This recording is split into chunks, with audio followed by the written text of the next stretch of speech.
Kita dipanggil bukan hanya percaya, tetapi menjadi pelaksana kehendak Bapa. Tuhan Yesus berkata, bukan setiap orang yang berseru kepadaku Tuhan, Tuhan akan masuk ke dalam kerajaan sorga, melainkan dia yang melakukan kehendak Bapa-Ku yang di sorga.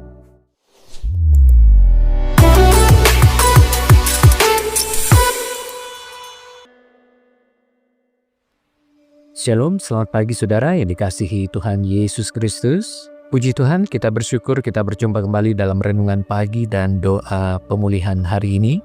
Doa saya saudara semua dalam keadaan yang sehat, penuh sukacita, kuat dalam iman, dan penuh dengan damai sejahtera Allah. Sebelum kita memulai segala aktivitas kita pagi hari ini, mari kita membuka hati kita untuk dituntun oleh firman Allah yang terambil di dalam kitab Injil Matius 7 ayat yang ke-21 sampai yang ke-23. Demikian bunyi firman Tuhan, bukan setiap orang yang berseru kepadaku Tuhan, Tuhan akan masuk ke dalam kerajaan sorga, melainkan dia yang melakukan kehendak Bapa-Ku yang di sorga. Pada hari terakhir banyak orang yang berseru kepadaku, Tuhan, Tuhan, bukankah kami bernubuat demi nama-Mu, dan mengusir setan demi nama-Mu, dan mengadakan banyak mujizat demi nama-Mu juga? Pada waktu itulah aku akan berterus terang kepada mereka dan berkata, aku tidak pernah mengenal kamu, enyahlah daripadaku kamu sekalian pembuat kejahatan. Saudaraku yang dikasihi Tuhan, hari ini banyak orang hidup dengan berbagai kesibukan di dalam hidupnya. Ada yang sibuk bekerja, ada yang bergumul dengan masalah keluarganya, ada yang sedang berjuang mempertahankan iman di tengah tekanan hidup. Bahkan ada yang dengan setia tetap melayani pekerjaan Tuhan. Namun di tengah semua kesibukan itu ada satu pertanyaan penting yang sering terlewatkan saudaraku. Pertanyaan itu adalah, apakah hidup kita yang sedang kita jalani ini sungguh sedang berjalan di dalam kehendak Tuhan? Sering kali kita merasa sudah cukup dekat dengan Tuhan karena kita percaya, kita berdoa, dan melakukan hal-hal rohani saudaraku. Tentu semuanya itu baik dan penting saudara, tetapi firman Tuhan hari ini membawa kita lebih dalam, mengajak kita bukan hanya percaya, melainkan hidup selaras dengan kehendak Bapa di sorga. Saudaraku, Tuhan rindu agar hidup kita tidak berjalan sekedar berdasarkan kebiasaan, keinginan pribadi, dan kepentingan diri sendiri, melainkan dipimpin oleh kehendak-Nya secara sempurna. Maka firman Tuhan dalam kitab Injil Matius 7 ayat yang ke-21 sampai yang ke-23 menjadi cermin untuk menolong kita melihat kembali arah hidup iman kita di hadapan Tuhan. Dari sinilah kita belajar kebenaran yang pertama yang sangat penting bagi setiap kita orang percaya. Yang pertama adalah kita dipanggil bukan hanya percaya, tetapi menjadi pelaksana kehendak Bapa. Tuhan Yesus berkata, bukan setiap orang yang berseru kepadaku Tuhan, Tuhan akan masuk ke dalam kerajaan sorga, melainkan dia yang melakukan kehendak Bapa-Ku yang di sorga. Melalui ayat ini Tuhan Yesus hendak mengajarkan kepada kita iman Kristen bukan hanya tentang pengakuan iman di bibir saja saudaraku, tetapi tentang ketaatan yang nyata dalam kehidupan kita sehari-hari. Percaya kepada Tuhan Yesus adalah awal yang baik, tetapi melakukan kehendak Bapa itu membuktikan bahwa iman kita kepada Tuhan Yesus itu hidup. Bukan hanya percaya di bibir dan percaya di dalam pikiran saja, saudaraku. Melakukan kehendak Bapa berarti kita mau belajar tunduk kepada firman-Nya, mau diarahkan oleh Tuhan, mau diubahkan, dan bersedia dipimpin oleh Roh Kudus untuk melakukan kehendak Bapa dengan setia. Saudaraku, kehendak Tuhan menuntut kita untuk menyangkal diri kita, bahwa diri kita bukan milik kita lagi, tetapi milik Kristus yang telah menebus kita. Ketika kita sadar bahwa kita adalah milik Kristus, maka Kristuslah yang berhak memerintah atas hidup kita.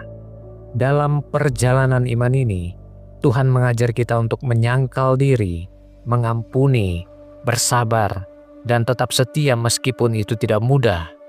Sebab melakukan kehendak Bapa berarti mau hidup dipimpin oleh Tuhan setiap hari. Bersedia mengoreksi diri sendiri ketika kita salah melangkah. mau meninggalkan dosa dan hidup dalam pertobatan yang sejati, belajar mengasihi sesama dengan tulus, dan tidak lagi fokus kepada kepentingan diri sendiri. Saudaraku, hidup kita menjadi sangat berarti ketika kita benar-benar mengizinkan Tuhan memimpin setiap keputusan dan langkah hidup kita. Seperti seorang penenun kain yang sedang bekerja dengan benang-benang yang berwarna. Dari dekat, benang-benang itu tampak acak dan tidak beraturan. Namun penenun itu tetap setia mengikuti pola yang sudah ditentukan. Ia tahu bahwa bila satu benang saja ditarik sesuka hati, seluruh kain itu bisa rusak. Demikian pula hidup kita, saudaraku. Ketika kita mengikuti kehendak Bapa, meski belum selalu mengerti gambaran besarnya, Tuhan sedang menenun hidup kita untuk menjadi karya yang indah sesuai dengan rencananya. Maka poin yang kedua, kita dipanggil untuk melayani kehendak Tuhan dengan ketulusan, bukan karena kepentingan diri sendiri. Tuhan Yesus melanjutkan firman-Nya dengan menggambarkan orang-orang yang melayani, bernubuat, mengusir setan, dan melakukan mujizat demi nama-Nya. Namun ternyata semuanya itu bisa dilakukan tanpa hati yang benar di hadapan Tuhan. Maka firman Tuhan hari ini mengingatkan kita, ladang pekerjaan Tuhan baik di dalam pekerjaan kita, di keluarga, di gereja, dimanapun Tuhan tempatkan kita, bukanlah panggung untuk membesarkan diri kita, bukan mencari pengakuan manusia, atau memenuhi ambisi pribadi kita. Semua yang kita lakukan adalah untuk kemuliaan Tuhan dan untuk kepentingan kerajaan Allah. Di dalam Kolose 1 ayat yang ke-16 firman Tuhan berkata, "Karena di dalam Dialah telah diciptakan segala sesuatu yang ada di sorga dan yang ada di bumi, yang kelihatan dan yang tidak kelihatan, baik singgasana maupun kerajaan, baik pemerintah maupun penguasa, segala sesuatu diciptakan oleh Dia dan untuk Dia." Saudaraku, jelas sekali bahwa hidup kita dipanggil untuk mengabdi kepada Tuhan Yesus Kristus. Maka Tuhan melihat lebih dalam dari apa yang tampak oleh manusia. Segala yang kita kerjakan, Ia melihat dari motivasi hati kita. Ia melihat kejujuran dan ketulusan hati kita. Ketika pelayanan kita kepada Tuhan tidak lagi berpusat pada Tuhan, ketika kita bekerja, pekerjaan kita tidak lagi berpusat kepada Tuhan, tetapi pada diri sendiri, maka perlahan-lahan pelayanan itu kehilangan makna dan tujuan yang benar dalam melayani pekerjaan Tuhan. Saudaraku yang dikasihi Tuhan, apapun yang kita lakukan, semua yang kita lakukan harus berpusat kepada Kristus. Semua yang kita kerjakan untuk memuliakan nama Tuhan Yesus Kristus.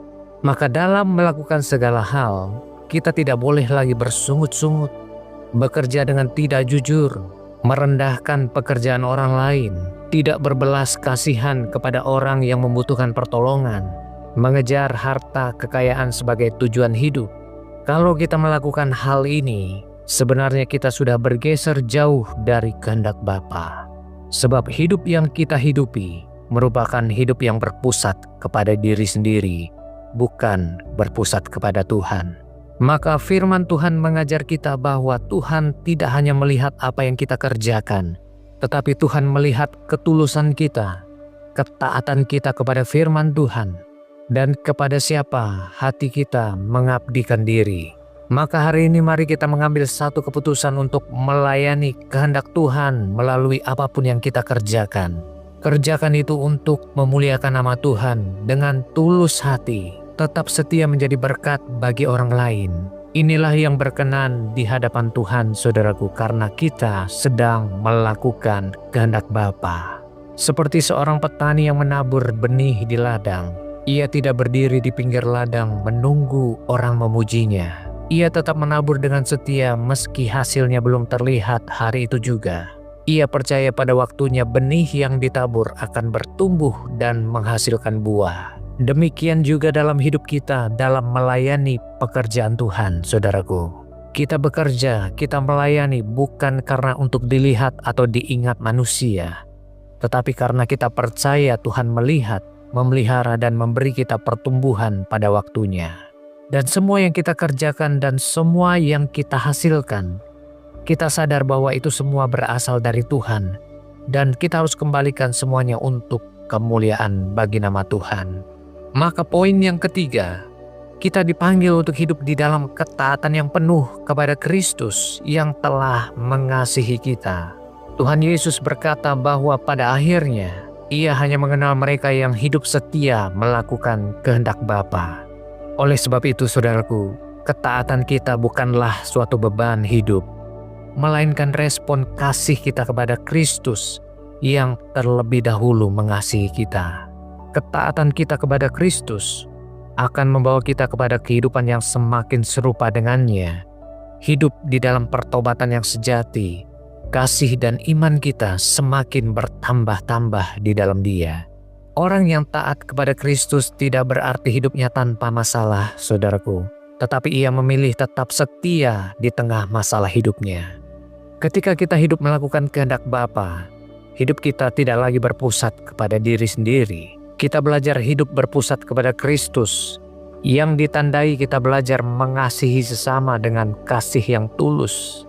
Kita tidak mudah lagi menyerah kepada masalah. Kita melihat setiap proses kehidupan sebagai bagian dari rencana Tuhan, agar hidup kita selalu terarah kepada kehendak dan rencana Tuhan. Dalam ketaatan kita belajar, saudaraku, memandang setiap pergumulan bukan sebagai penghalang iman kita, melainkan sebagai proses pembentukan Tuhan, agar hidup kita semakin serupa dengan Kristus. Agar diri kita sadar bahwa hidup kita hanya untuk melakukan kehendak Kristus dan mengabdikan diri kepadanya. Seperti Raja Wali yang tidak pernah menghindari badai, tetapi ia membuka sayapnya dan membiarkan angin kencang mengangkat ia lebih tinggi. Demikian pula hidup orang yang taat kepada Tuhan, tetapi mengangkatnya untuk semakin bersandar kepada Tuhan yang setia memelihara hidupnya. Saudaraku yang dikasihi Tuhan, firman Tuhan hari ini mengingatkan kita bahwa kita dipanggil bukan hanya untuk percaya, tetapi untuk melakukan kehendak Bapa. Bukan hanya untuk melayani, tetapi bekerja untuk Kristus dengan tulus hati dan pengabdian penuh kepada Kristus. Dan kita dipanggil bukan hanya mengenal Kristus, tetapi hidup dalam ketaatan penuh kepada kehendak-Nya. Maka hari ini mari kita bertanya dengan jujur kepada diri sendiri. Apakah hidup kita sedang berjalan dalam kehendak Tuhan atau masih berpusat kepada keinginan pribadi? Hari ini Tuhan Yesus mengundang kita untuk mengambil keputusan iman, menyerahkan hidup kita sepenuhnya kepada kehendak Tuhan, dan memilih hidup untuk berkenan di hadapan-Nya. Hidup semakin serupa dengan Kristus, hidup mengasihi sesama dengan tulus, menjadi berkat bagi orang lain, dan memandang setiap pergumulan hidup sebagai jalan Tuhan untuk membawa kita terbang lebih tinggi di dalam iman kita kepada Kristus. Amin untuk firman Tuhan. Mari kita berdoa, saudaraku. Bapa, di dalam nama Tuhan Yesus Kristus yang kami kasihi, kami mengucap syukur untuk firman-Mu yang telah kami dengar hari ini. Firman-Mu telah mengingatkan kami, menegur kami dengan kasih, dan menuntun hidup kami, agar kami untuk tetap setia menjadi pelaku, menjadi pelaksana kehendak Bapa. Bukan lagi hidup berpusat kepada diri sendiri. Bapa, kami mengakui segala kelemahan kami di hadapan-Mu. Ada kalanya kami lebih mementingkan keinginan diri sendiri, melayani dengan motivasi yang keliru, dan kurang taat kepada tuntunan-Mu.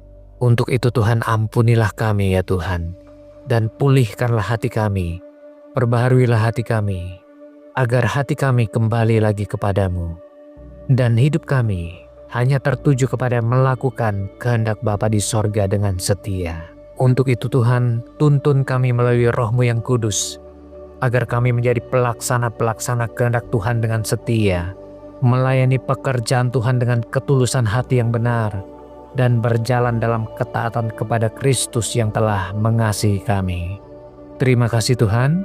Kami juga berdoa bagi Bapak Ibu Saudara yang mendengarkan firman Tuhan pagi hari ini. Mereka yang sedang mengalami pergumulan yang berat, masalah kesehatan, sakit penyakit, tekanan pekerjaan, dan masalah keuangan. Jamahlah mereka dengan kuasa-Mu, berikan kekuatan, penghiburan dan jalan keluar bagi setiap masalah mereka. Mereka yang sakit, kiranya Tuhan anugerahkan dengan kesembuhan ilahi yang sempurna di dalam nama Tuhan Yesus Kristus. Mereka yang dalam pergumulan yang berat, Tuhan berikan jalan keluar. Pulihkanlah keadaan mereka ya Bapa. Bapa, kami menyerahkan seluruh aktivitas kami hari ini ke dalam tangan-Mu. Pimpin setiap langkah kami. Pimpin kami dalam keluarga kami, pekerjaan kami, studi kami, pelayanan kami Tuhan. Pakailah hidup kami menjadi alat berkat bagi banyak orang, sehingga nama-Mu yang dipermuliakan. Di dalam nama Tuhan Yesus Kristus, kami berdoa dan mengucap syukur kepada-Mu Bapa. Haleluya. Amin. Puji Tuhan, saudaraku, saya percaya saudara semakin bertumbuh, semakin dikuatkan dalam iman, dan tetap setia menjadi pelaksana-pelaksana kehendak Bapa di sorga. Sampai jumpa di pertemuan berikutnya saudaraku. Selamat beraktivitas. Tuhan Yesus memberkati kita semua.